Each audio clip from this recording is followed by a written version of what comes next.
mga kalikot. Okay, ito na yun. Kita nyo, may rubber siya. Ito yun, heating coil. Papalitan natin to. Pero kalikot, dahan-dahan sa pagtanggal nito kasi ito nakakonekta rito. So pagka nagkamali tayo ng ano, may tendency mabutas yan. Bluetooth siya pala gamit ko pag nagre-repair ako ng ganito, pag nag-iilang ako.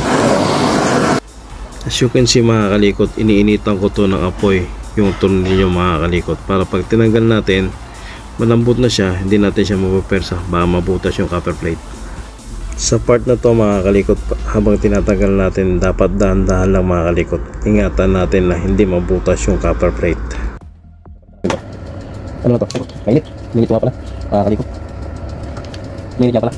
Meron tayong extra dito mga kalikot. Gamit na rin ito mga kalikot, pero okay pa to. Para ma-sure natin na okay pa yan, test rin natin yan. Okay mga kalikot, napakita ko sa inyo yung difference ng good at sira na heating coil. Select ko nga pala sa continuity, mag-ohms tayo. Pindutin natin ito isa. Kita nyo ba? Nakalagay sa ohms. Ohms tayo. Una natin testerin yung hindi na okay. Ito, hindi na to okay. Oh. Kita nyo?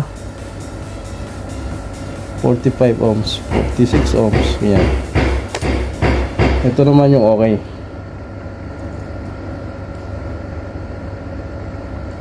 Kita nyo? 72 ohms. Ikabit na natin yung ito. Wala na to. Tapon na yan. Dito tayo. Ikabit natin ito. Iniinitan ko nga pala ito ng apoy para mas mabilis na ating tanggalin yung mga plugs na tira-tira ng pakulong tubig.